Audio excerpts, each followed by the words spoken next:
કોલકાતામાં મહિલા તબીબ દુષ્કર્મ હત્યાનો મામલો અત્યારે સામે આવ્યો છે, જ્યાં હવે સુરતમાં નવી સિવિલ હોસ્પિટલના રેસિડેન્ટ તબીબો પણ જોડાશે। 600 જેટલા રેસિડેન્ટ તબીબો હડતાલમાં જોડાશે તેવી વિગતો અત્યારે પ્રકાશમાં આવી છે। ત્યારે નવી સિવિલ હોસ્પિટલમાં ઓપીડીથી તબીબો અળગા રહેશે। માત્ર ઇમરજન્સી સેવામાં જ ફરજ બજાવશે તો સામાન્ય સારવાર લેવા માટે આવતા દર્દીઓને હાલાકી ભોગવવાનો વારો આવશે।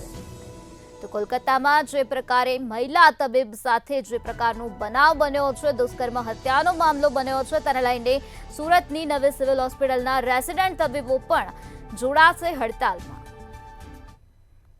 પહેલા હમણાં જે રેપ અને મર્ડર કેસ થયો છે ડોક્ટર મોહમ્મદ એના માટે એ પેશન્ટનો ગેંગરેપ તો થયો જ તો નિર્ભયા કેસથી 500 કે 1000 ગણા મોટા ફાઇન્ડિંગ્સ અને કોન્સ્ટિટ્યુશનના બેઝને હલાવી દેવાવાળો આ કેસ છે, જેના માટે રેસિડેન્ટ ડોક્ટર્સ ઓફ બેંગોલ અને એમ્સ દિલ્હી અને ઘણી મોટી કોલેજીસ આના માટે સ્ટ્રાઇક કરેલી છે।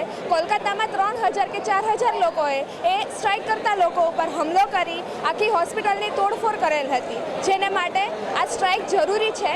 આ સ્ટ્રાઇક જરૂરી છે એ જે વિક્ટિમ હતી એના પેરેન્ટ્સ માટે। સુરત મેડિકલ કોલેજમાં અહીંયા રેસિડેન્ટ ડૉક્ટર તરીકે ફરજ બજાવીએ છીએ અને આ બસ અમારી પ્રોટેસ્ટ માટે અમારો એટલો જ માંગ છે સરકાર પાસેથી કે જે ફિમેલને સિક્યોરિટી મળવી જોઈએ। ફિમેલ્સ ઇનકેસ મેલ ડૉક્ટર્સ બધાને જ ડૉક્ટર્સ પર જે અસોલ્ટ થઈ રહ્યા છે એની સામે અમને સિક્યોરિટી મળવી જોઈએ, એવું સુરક્ષાવાળું વાતાવરણ હોવું જોઈએ। અને આરજેકર મેડિકલ કોલેજમાં જે કંઈ બી થયું, જે ફિમેલ સાથે 31 યર ઓલ્ડ ફિમેલ 36 અવર્સની ડ્યુટી પછી આરામ કરતી હતી, એની જોડે જે બી રેપ કે જે બી અસોલ્ટ થયા છે એની પારદર્શિતાથી ન્યાય થવો જોઈએ। ડૉક્ટર પીજી લેવલના વ્યક્તિ જોડે આ થઈ શકતું હોય તો એક સામાન્ય વ્યક્તિ જોડે તો આપણે શું અપેક્ષા રાખવી? ગમે તે વ્યક્તિ ક્યાંય બી ઘરમાં ઘૂસીને કંઈ બી કરી શકે છે।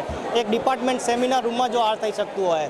મહાભારતમાં બી એક ઘટના હતી દ્રૌપદીના ચીરહરણની, ત્યારે કૃષ્ણએ ખાલી એટલું કહેલું કે દ્રૌપદીનું ચીરહરણ એ કોઈ સામાન્ય વ્યક્તિનું ચીરહરણ નથી, કોઈ સામાન્ય છોકરીનું ચીરહરણ નથી, પણ એ પૂરા સમાજનું ચીરહરણ છે।